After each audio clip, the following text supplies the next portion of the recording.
All right, welcome everybody. This is What's Up for You. It's November 7th, 2023. And yeah, before we kind of start with the questions today, I just want to say that there is so much that is attempting to land, and it's attempting to land in, through, around, as you, the kids, you name it. It's like anything that can literally land and be here through you is attempting to do just that. And so as I was saying earlier, it can feel very much like you just about get it in place, or feel like it's landing, feel like you're have these beautiful moments of comfort or something in the body, and then all of a sudden everything goes wonky again. And so again, just paying attention to the fact that that is not a problem to be solved. It's more like a muscle to be exercised. Yep.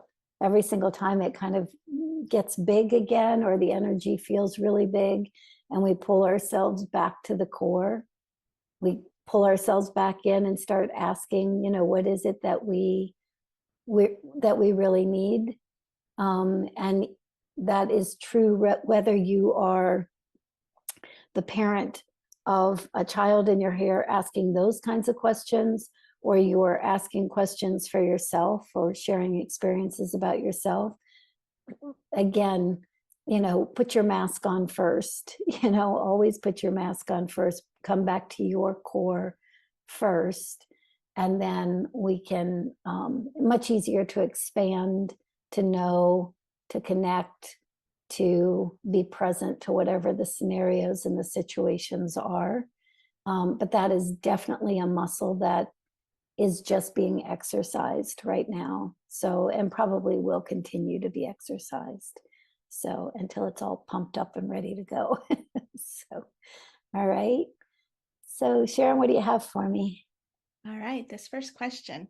Spellers are such an inspiration for others, seeing the potential for so many more to become spellers. Please ask the CC and other spellers what I can do as a physical therapist in the school system, working with elementary to high school age kiddos with motor actives that would help to prepare them for the ability to do the motor movements needed for this type of communication and spelling. As of the moment, the Association for Speech Therapists has a very stern stance against this. Crazy. So, like anything else that's out of integrity, what that will have to change at some point, knowing that is likely going to shift in the future. What can a physical therapist, occupational therapist, and a special education teacher do to promote the body movements and the connections that will help prepare the kids that is not yet spelling? Mm-hmm. Yeah. Okay. So, big question, and this is the American Speech and Hearing Association's stance on this is exactly why I'm no longer a licensed speech pathologist, because way back in the day, when they very first, when Spell to Communicate and some other facilitated communication modalities came out, I just couldn't fathom why an organization that was, designed to supposedly help children communicate would not allow it in the education system. And when I researched that a little bit, what I also noticed is that a lot of the kids through Spell to Communicate and things like that were telling teachers, therapists, et cetera, that what they were doing wasn't working. And therefore we have to make those people go away because you can't say that what's happening isn't working, especially in some of the systems, educational systems and other systems. So that said, first, let's put much more energy into the fact that these kids are communicating, they can communicate, they are They're doing their absolute best to utilize the skill set, the awareness, the consciousness, the data bank, you might say, of whoever their facilitators are, to get information to us that is much more expansive, quite frankly, than probably any of their facilitators or communication partners even. So first, let's just add energy, and we can all add energy to this right here, right now, that these kids are absolutely already doing this, and they are absolutely doing the best job that they can, not only to verbally, not only to spell, to communicate and share all the wisdom that they have from those worlds and those realms that they have access to, but they are also in the process of being facilitated. You might say they are also facilitating their facilitators. Yep, they're actually bringing their facilitators into other states of being, other states of consciousness. I love this collaboration and co-creation, because it's not just the facilitators helping the kids, it's the kids helping the facilitators, which they are more than capable of doing. So one, let's put our attention there. Let's tell the kids, as often as we have the opportunity to do so, just how excited we are about what they're bringing through and how they're altering each and every one of us to do just that, so that they can bring it through. So placing our attention there, I think, is really important. And then, there's the other side of it too, where when we are in participating or interacting in places and spaces where this is not allowed, there is that part of us that knows, the part of us that really wants to be of support can stand up and say so. Can literally verbalize ourselves that this is an injustice. It is what it is, and we can energetically support the kids by knowing that they're capable, by knowing that this is all coming through, by knowing in many ways that this can only last as long as it can last, because quite frankly, we've got 1 in 43 kids diagnosed on the spectrum right now. And as each one of them becomes communicative in whatever way they become communicative, their voices are going to be louder than the system's voices, right? And in the meantime, we can help break down the system and let the system know that this is what's coming. Really, one way or another, this is what's happening. There's going to be more of them than there are of people in the system at some point. Yep. So, yeah, let me see if there's anything else I can share. It's honestly, and I'll say this for all of you therapists out there, all of you teachers, take a stand. Yeah, take a stand, say what needs to be said, support in the way that support the kids in having this capacity, and encourage them to write, encourage them, books, blogs, all of that. For you as a physical therapist, and looking specifically at you might say the physical body regulation that is required for that skill set, the ability to regulate the body enough to point at those letters and such. A lot of that, what I'm hearing is a lot of that is dependent on us knowing that they can do it. They're literally attempting to regulate their bodies in an environment where everyone around them is dysregulated, right? It's not necessarily their their bodies are reactive, let's say, to the dysregulation of those in various systems, in various situations. You know, the people around them are dysregulated. So again, let's right here, right now, can we set the intention that we support our own regulation, right? We support the regulation of those that we interact with. If you're in a system like this, really, I mean, honestly, every single morning, help to regulate the staff, right? Help to regulate all the therapists, energetically support them in that way, and just watch the kids slip into their own regulation, because they're just mirroring. They're just mirroring what's around them. Yeah. Yeah. Yeah. Great. I hope that's helpful. Thanks. All right. The next one is also any points on better arranging, preparing their special ed room for them to have as safe, coherent a place as possible. They actually, in her area, has private little rooms. That's awesome. Yep. So yes, one, please understand that each and every one of us is a coherent space or can be a coherent space. So what we broadcast out from our field goes into that room and creates an opportunity that may not be available in any other room in that space.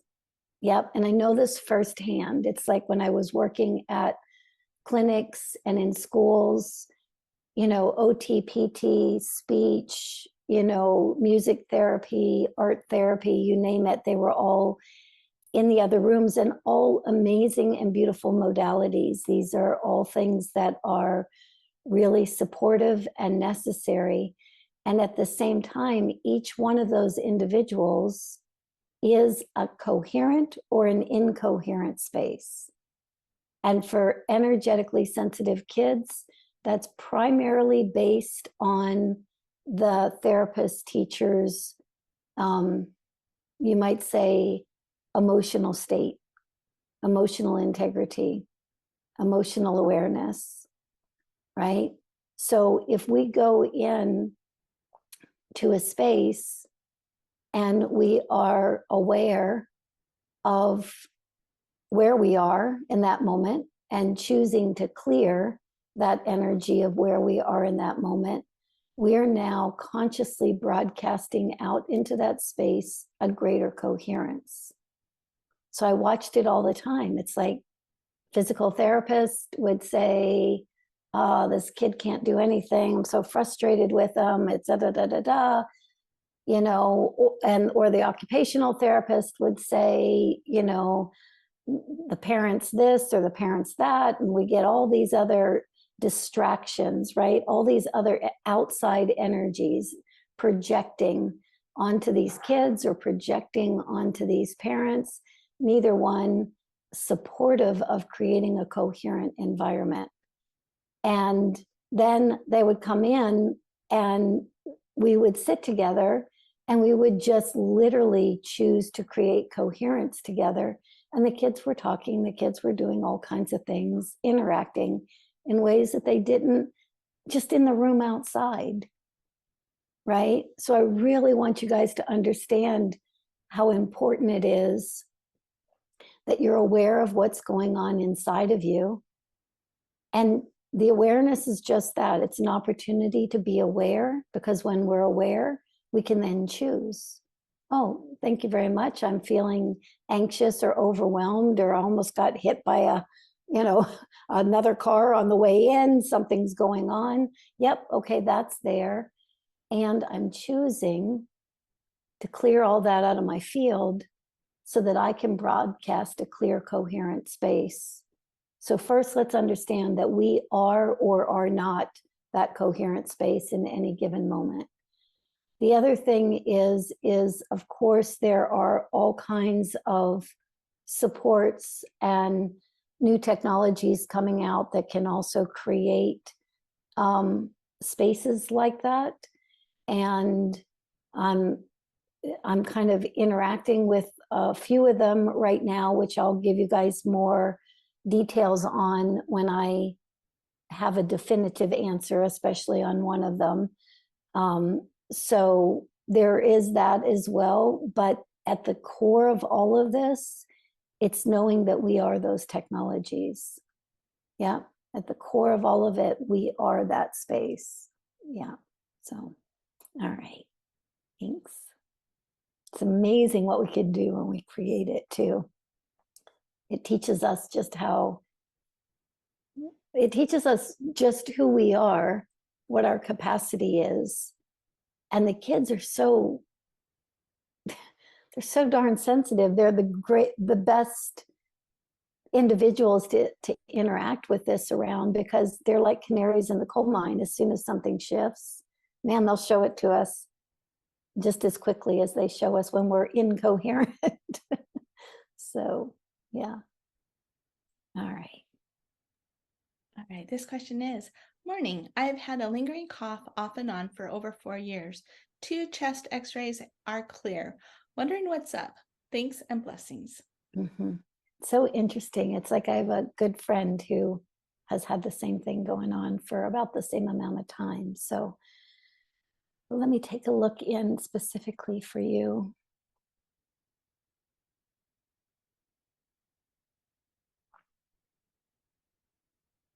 What I hear you say is that you were witness to things that you couldn't speak about. My guess is this is an earlier time in this lifetime and or another lifetime, but you were witness to things that you could not speak about, and those things are still, you might say, stuck in your throat. Yeah. And so let me see here. Let's just hold on a second. You're going to need that throat of yours, my dear, because you've got also an awful lot coming online. And it's almost like you could say that because so much more is wanting to come online for you, it's pushing you back, you might say, to those places and spaces in this incarnation and other incarnations where you simply at that time, through no fault of your own, did not have the voice or could not take the chance of expressing your voice to bring these experiences to account, is what I'm hearing. And so again, no blame, no shame, no guilt. It simply is an awareness that that's where this might have begun, and that energy is now moving its way up and out. And you can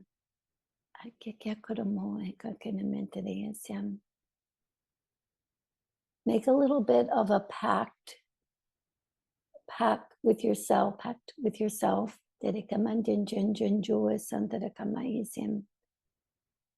that you'll say to yourself, at least to yourself, what you notice to be true, what you notice, what you're experiencing, what you're witnessing. You know, you'll write it down somewhere in a journal. You'll let that information flow out of the throat and into the world in one way or another. Yeah. And as you do, it just looks like it breaks up and dissipates some of that energy. Yeah. My guess is over the last 3 or 4 years, especially, you've seen all kinds of things that you might have wanted to bring voice to. And again, so there was that energy was just making itself known, not a problem to be solved, an awareness to be had, a knowing. And we're just amping up your capacity to know what you know say what you say, at least, at the very least, to yourself. Like I say, write it down, speak it out loud. Oh, I noticed this. You're not in judgment. You're not showing me that. You're not in judgment. You're in awareness. Yeah. Yeah. Cool. Thank you. Right. As old thought patterns come up, is it best to notice them but not add any thoughts to them so that they do in fact fall away? Thinking about yesterday's session on tension points and how best to let them just pass through to stay in the flow. Yeah, I mean, all kinds of ways. We talked on that session yesterday, on the balance and integration session. We talked about tension points. We talked about the moving from rigidity into fluidity. And again, let's just acknowledge that all of those tension points are simply places and spaces where we have been conditioned to hold something in place instead of let it flow. Yep, it's almost like if as we were being imprinted, if we had, let's say we had an awareness or we had a feeling or we had a knowing, or if somebody had said to us, well, go with that, be present to that, just notice that, we would have just flowed right with it. We would have felt it, flowed through it, and just kept going. The fact is that instead of that happening, what typically happened was that somebody said, well, that's not the way it is. That's not what that's about. That's not my reality. So we freeze frame that. And we say, okay, well, let me function in their reality for a while, so that I can get through whatever this dynamic is. All of that energy is breaking away now. It's all coming up to the surface. You might say thawing, dropping off, and moving naturally and organically back into flow. So truly, the only thing we have to notice is, wow, that's a place where I was stuck. That's a place where something was frozen within me. That's where I was conditioned. And I don't choose it anymore. I simply don't choose it anymore. And the more we kind of step into that place and play with it from that vantage point, the more it no longer has a hold on us. Yep.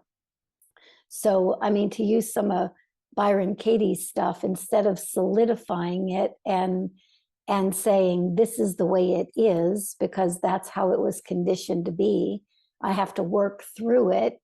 Let's put a big question mark around it. Really, is that even true? Is that even you? Is that even yours? Yeah, so just meeting it in that way. I'm meeting it, I'm noticing it, I'm curious about it. I can see where it might have gotten conditioned, but it's no longer my choice. Yeah. And keep choosing and re-choosing. Yeah. Thank you. All right. I have made big shifts recently, but my living situation is a bit bizarre and not quite in resonance. My sense is to trust this part of the shedding and making a clear choice around what I do want. My sense is a big move is on the horizon. Could you offer any guidance as to why I am where I am in this moment? Well, let's keep it really simple. You're exercising choice. There's enough of a dynamic in your home situation that you're exercising choice right down into the physical world, right down into so the way you're showing it to me is you're no longer, like you said, you've made a lot of shifts. There have been a lot of internal changes that have taken place. Your mental state, your emotional state, all of those have already fundamentally reoriented. Yeah. And now we're right down into a physical reorientation. Yeah. And our minds can believe that a physical reorientation is more challenging than, you know, a mental or emotional reorientation. So to me, it looks like, again, you're just exercising that muscle. And it's very necessary for you to exercise that muscle because, again, as you go down the road and express more fully the way you're designed to express, you know, you are going to be impacting physical environments. Yep, with your presence alone. So to, you know, I love what you say about like, one, trusting the process, two, knowing that something else is coming, and three, in the meantime, you are exercising your sovereign right to choose, right? To choose what resonates. So instead of seeing something as, well, maybe there's something still broken, maybe there's something still wrong that needs to be fixed in order for me to make this move, in order for me to get in the right resonance, choose what is the right resonance for you. Choose what brings joy, what brings, you know, a lightness of being. Yeah. And know that you're worthy, even in the physical world, even for the physical world to show up for you the way it can be of support to you. Yeah. Yeah. Know that. Know that, know that, know that. Yes. Yeah. I hope that's helpful. All right, this next question is, thank you for taking time to answer our questions. I learn so much every time. Thank you. My 13-year-old daughter has just gotten diagnosed with Asperger's. She has a lot of anxiety and a lot of things she can't do because of anxiety. Since June, she's had several small psychosis and paranoia where she is very afraid. My question is, why does she become psychotic? And even more important, how do we best help her come out of anxiety and psychosis? Just reminded me of something. Hold on a second. So let me do this in parts. First,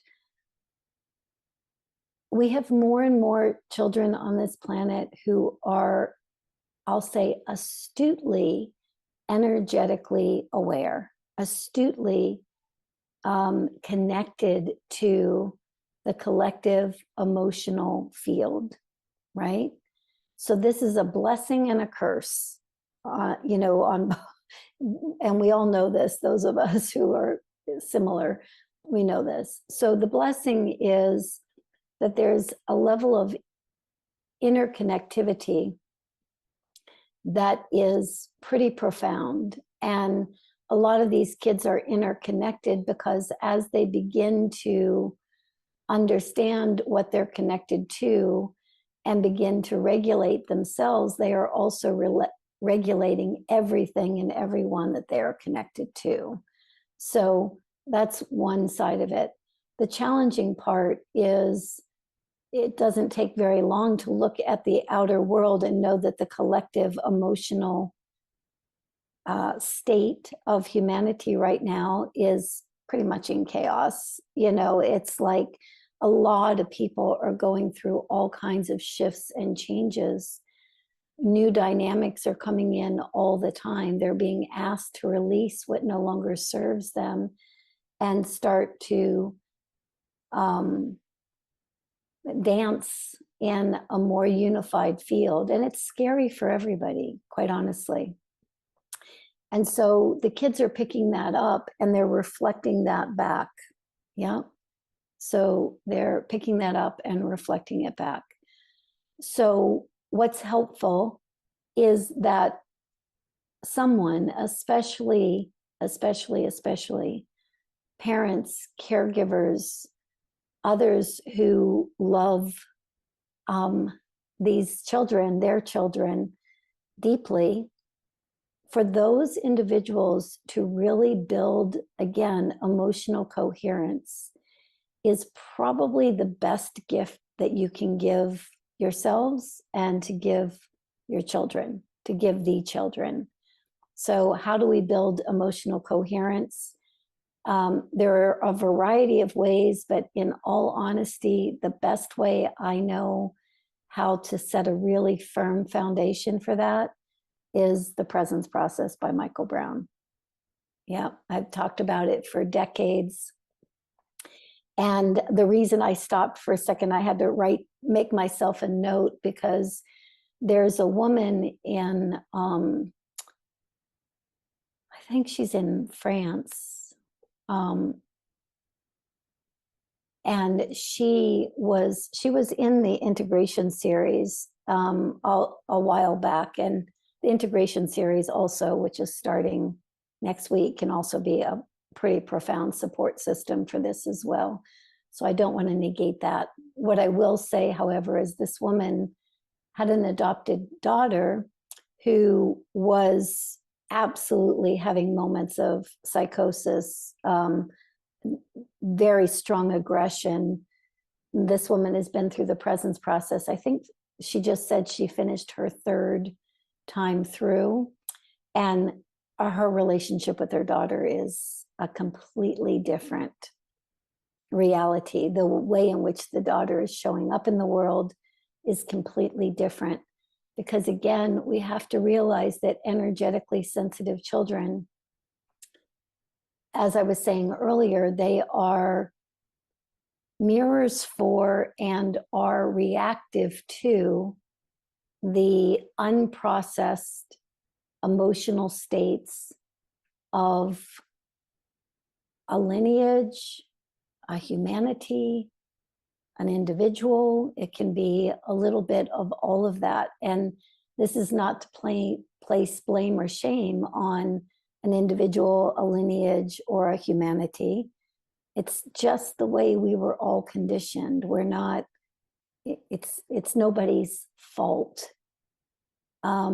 It is, however, a great opportunity for us to dig in deep, to be present to the presence process, right? To be present to what arises so that we can move it with as much ease and grace as possible. And as we do, the energetically sensitive children among us no longer have to reflect that, right?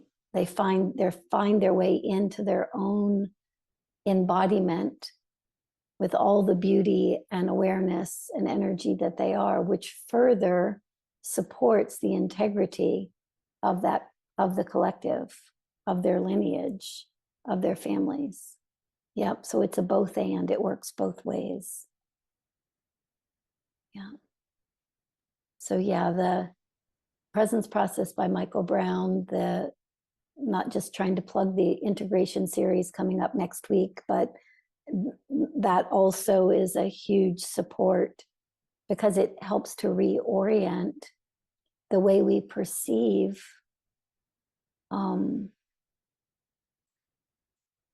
what we're considering, sometimes considering mental challenges or even mental quote unquote illness. We just simply have children with great capacity that are doing their darndest to help clear up the fields that they have access to.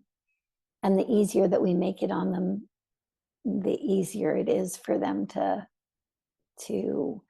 let that pass. Yeah. Settle in a new way. Yeah. So that helps. All right. This question is, giving space to these beautiful beings is an honor. Have a young gentleman that repeats what people say. I have my thoughts on why he does this. She wonders what you think.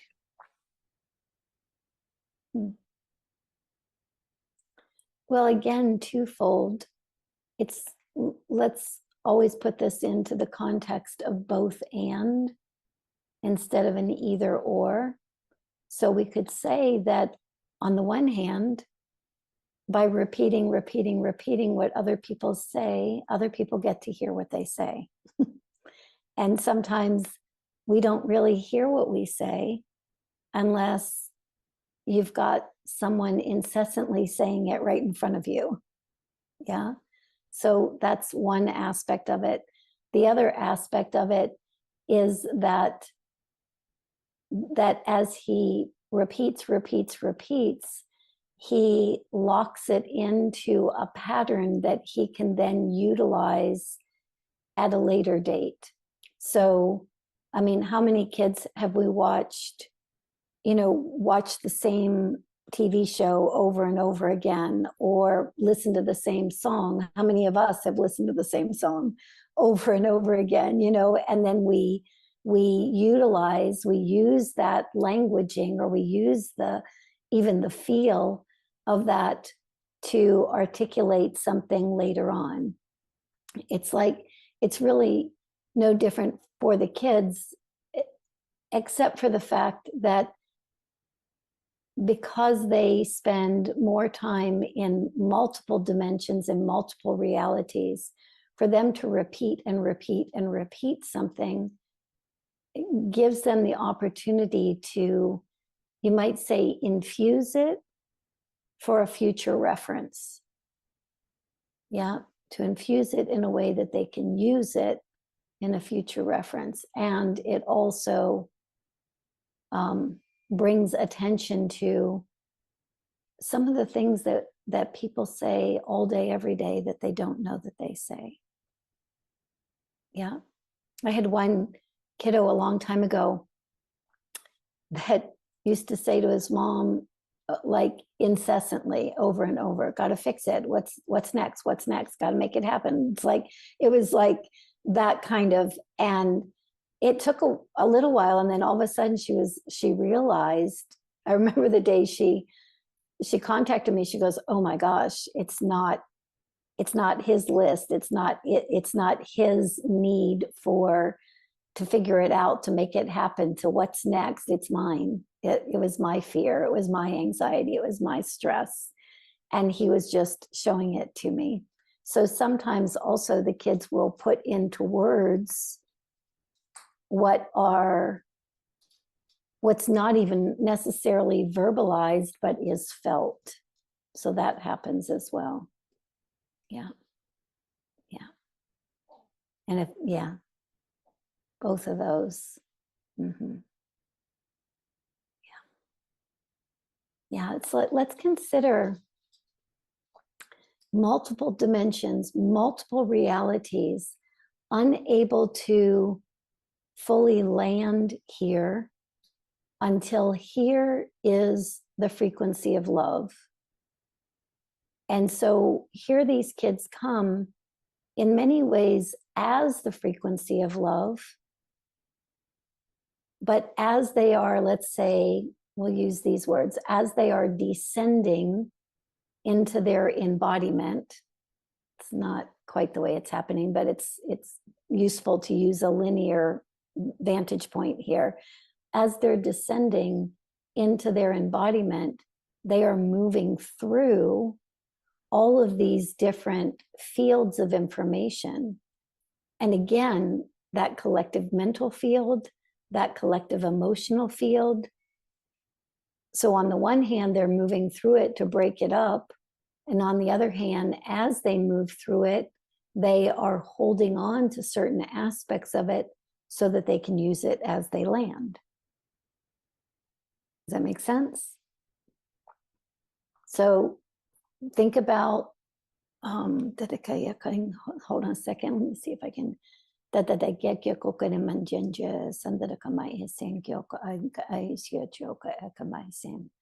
Okay, let's say that these children are born here at a particular, let's say at a particular vibration, in a particular vibrational strata, right? Or frequency band that is extremely high.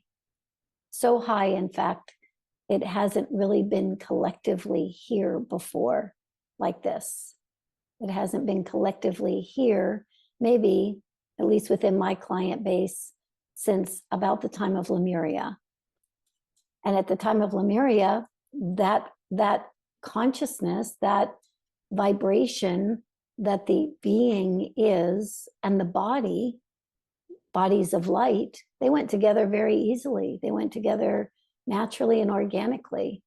So those souls, those energies, those beings could be interfaced with the physical body beautifully. But a lot's happened since then. A lot of distortion, a lot of separation, a lot of distraction. And so all of a sudden, you know, back in the mid 80s, these kids start coming back in mass. These souls, you might say, that these beings start coming back in mass so they can land again that same capacity, that same frequency band on the planet. Again, it's a restart, it's a reset, right? Back to, in some ways, back to what we've always been, what we could always be. And so they start coming in mass, and their bodies, their minds, their emotions look like they're as disoriented as, you know, dysregulated. And it looks that way, it is that way, because it is dysregulating, it is disorienting to take that kind of frequency and bring it into a world that is so distorted. But the cool thing is as they have been bringing it into this world, each reality and realm that they hit on their way into the physical, you might say, they are bringing awareness to that particular strata, the collective mental strata, the collective emotional strata. You know, we're getting really close to the collective physical strata. These kids are going to be landing in wild and amazing ways, you know, starting very soon and moving into the years to come, for no other reason other than they have worked their way in.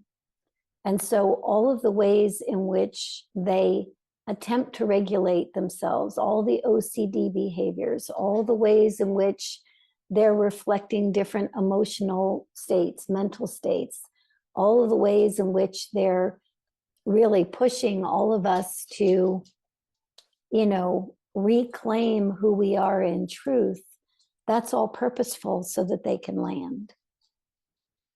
Yeah.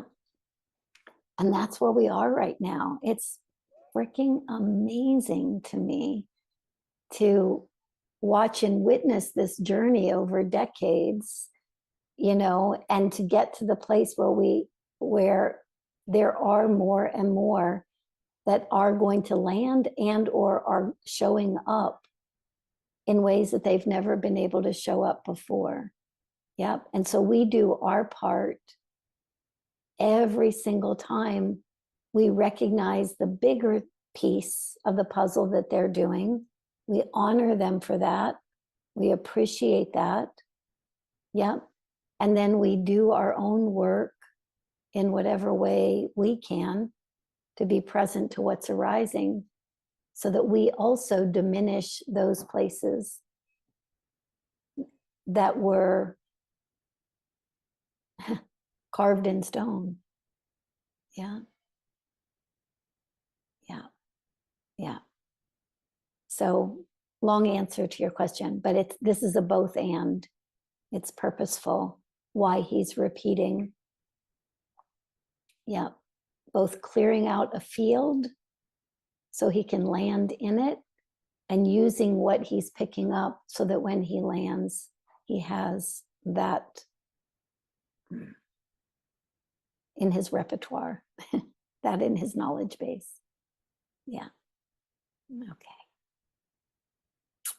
What else? All right, this question.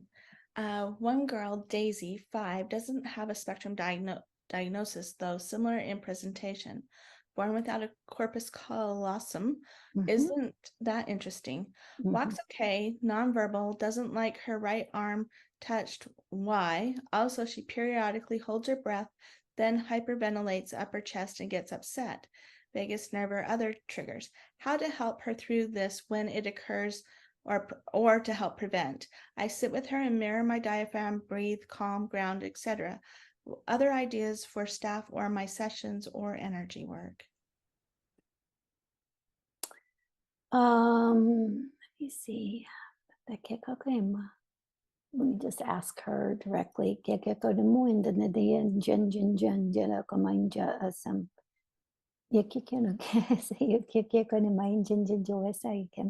Okay, so so many dimensions, so many layers and levels to this. Again, the absence of the corpus callosum in this case is really about a unified neurological structure instead of the old separation structure of left and right hemisphere. In this case, she kind of came in, she says she came in desiring to be without that burden of left and right. So energetically, that's the template that she holds. Holding an energetic template and expressing that through biology are to express that energetic template through biology, through the human form, is a trick, right? It's like from the essence part of her didn't want that burden of separation energy, wanted to be the experience of the expression of that unified field without that separation energy of left and right hemisphere. Her brain, her neurological process is really fascinating. I'd love somebody to kind of look at that, at a more subtle level, because there are all kinds of interfaces between her left and right hemisphere that are, let me say, their engagements like I haven't seen before. So she's really fascinating in what choices this soul has made. So that's really cool. But when we put that template into a physical body, the physical body also has preferences. It has it. This is a tricky one. Hold on a second. Thanks for the exercise.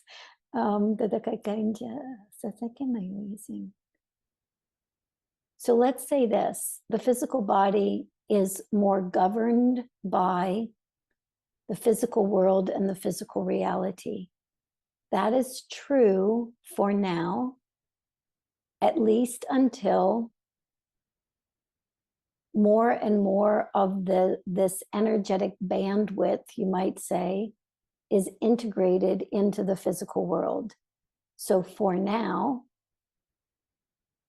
this little one, this child, has a body that has been born into a physical world that has been conditioned to certain realities. What the essence of her knows is that she no longer needs to be bound, nor does future generations of children need to be bound by that old separation energy, right? Of left and right hemisphere, masculine and feminine, good, bad, right, wrong, all those polarities.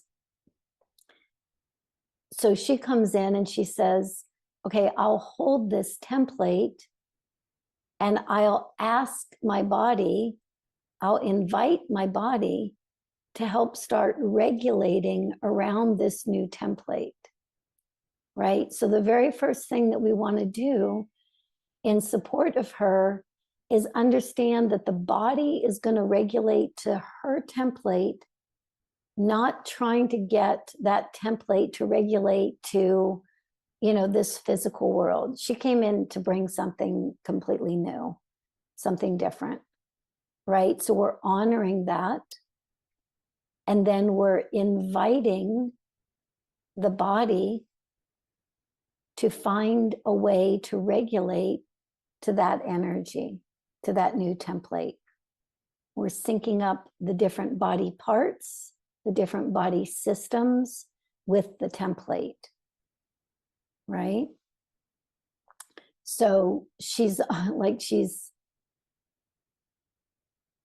we might say that physical human reality has had that right arm be the arm that has been conditioned to be predominant, right? Right-handedness is predominant, right side action is predominant. Yeah. And so she's simply suggesting that maybe that no longer has to be predominant. I don't like that arm touched. I don't like that being the focal point. Yeah, and she's saying that as you recognize your own capacity, your capacity to again help facilitate the building of new structures, that's not just physical structures, that's energetic structures. So as we start asking her, how can we help this right arm or any other ways in which perceived challenges are arising, how can we align that with the template that you are here to embody? And as we start asking her that, one, she's being valued for what she brought, not just for what she gets to because we want her to look like us, but she starts being valued for what she brought. And she also begins to understand that we are individuals who can be of support and in appreciation of her bringing that here. We need to learn from her because it's something that we don't necessarily understand. It's new to that human experience, to that human condition. So open to receive her information, her messages, her way of making those connections. And just like Riley saying to me, this is what will work. As you listen to her and open to her, she will tell you what will work. Yeah. And as you apply it, you're helping to bring that structure into being. Yeah. Yeah. Yeah, you're good at this, my dear. You know that. Yeah. It's just getting deeper and deeper. That's awesome. All right. Yeah. Thank you. Do you feel like one more? Sure. One more is good. Okay. My son absolutely loves to go to his school, but he is unable to tolerate staying there as he is impulsive and injurious to others. He spelled and told us that he loves his classmates, all are autistic, and he is finding himself in alternate reality, and that he is hearing frequencies and restless thoughts that is causing aggression. He also has mentioned his body is in pain. How can I help him?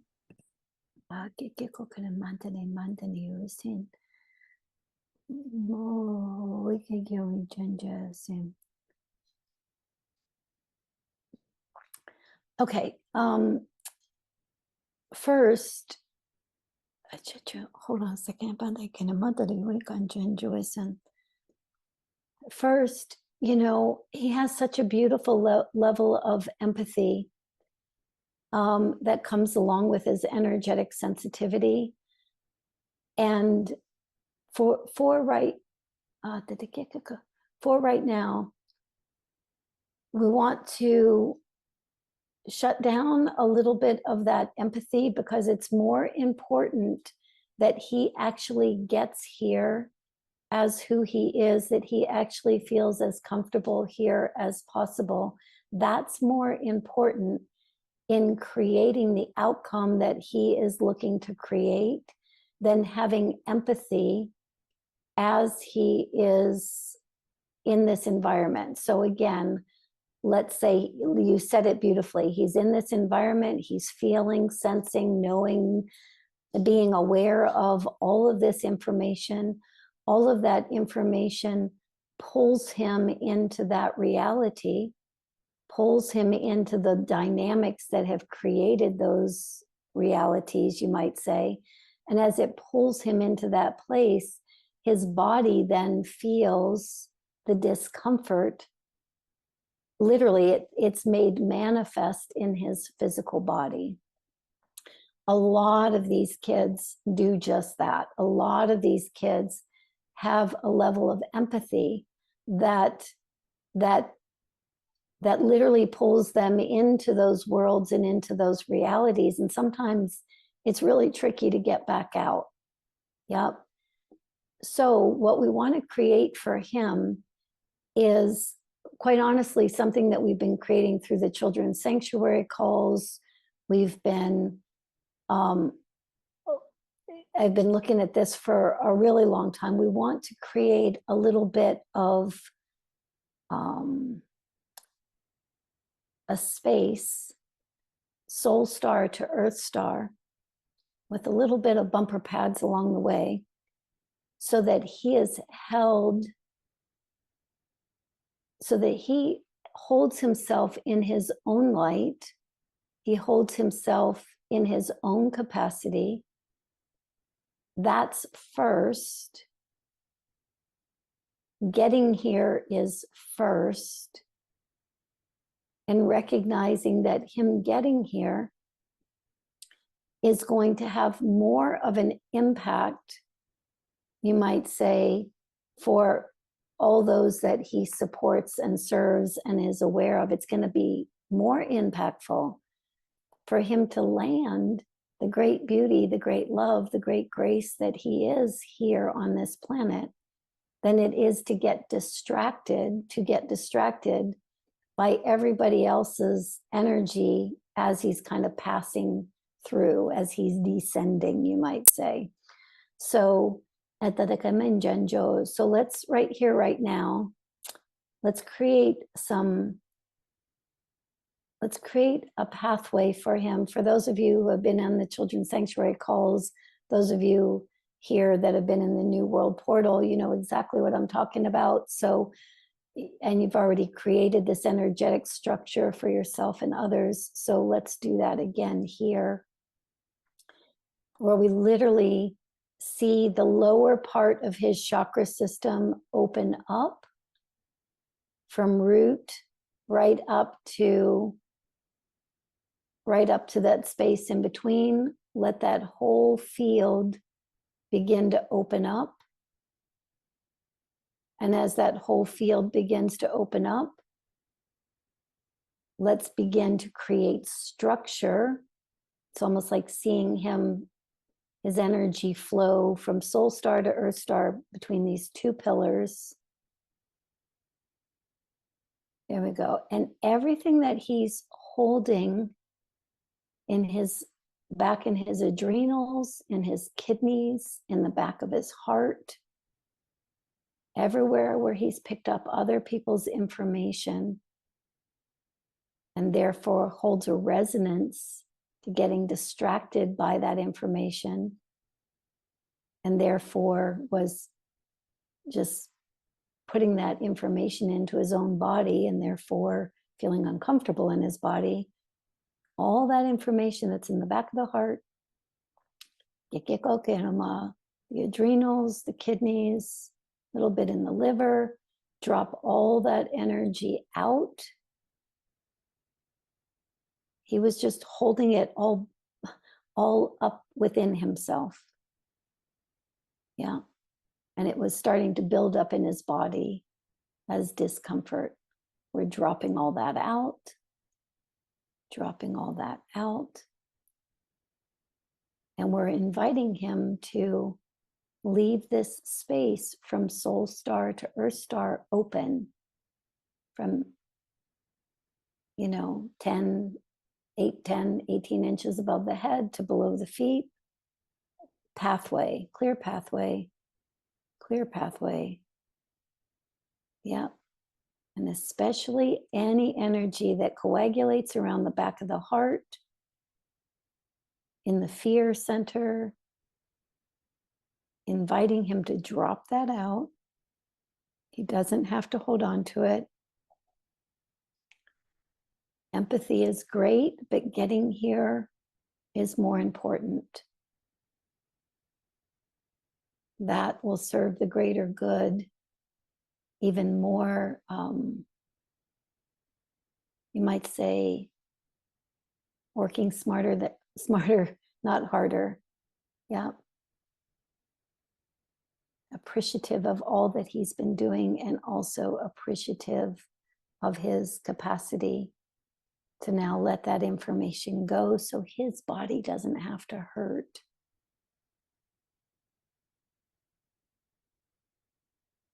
So he doesn't have to process that information. There we go. There we go. All the way down through. Yeah, let it drop out. So one of the things that you can continue to do to support him is literally remind him it's okay to open those lower vibrational centers, those lower chakras. It's okay to, he's not responsible. He's not responsible for holding other people's information. Yeah. He can drop that information right down through. He can bring the light of his own totality from his soul star all the way down through the earth star. You can just see that for him as well. Just run that energy top to bottom, top to bottom, top to bottom. Let it literally flush out anything that had built up. So it'll do that. And it will also, you might say, give him permission to just land more fully here. Yeah. And then that way he's inviting all of his peers to do the same. He's showing them a way in instead of stopping to support them along the way. Yeah, that's it. He's showing them a way in instead of stopping to try to solve some of what's going on for them along the way. Yeah, there we go. Quite capable. Quite capable. Thank you.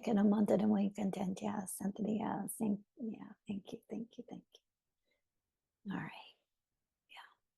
Makes sense. All right. I think we're just about there then. Let me see if there's anything else really quick, and then we'll just let it go. So yeah, I mean, this really became a little different kind of conversation, and as you can feel, we're getting closer and closer. So we're very much dropping and dumping some of the old ways in which we've done things. Even we're dumping some of the old ways in which the kids have done things, and kind of reorienting around this new structure. The beautiful thing about that is that we have an awful lot of support from much bigger spheres of influence, you might say. Planetary configurations, universal configurations. There's big energy in support of a pretty significant change, a pretty significant opportunity for landing. It's the very reason why we brought back the integration series, just to kind of get a dose of that at this time. So Tarikemanjan Jojo Kana Yusam Tidukoikim. Yeah. All right. So yeah, I hope that was helpful, everybody. And lots of love. And I will see you next month. Okay. Bye. Lots of love.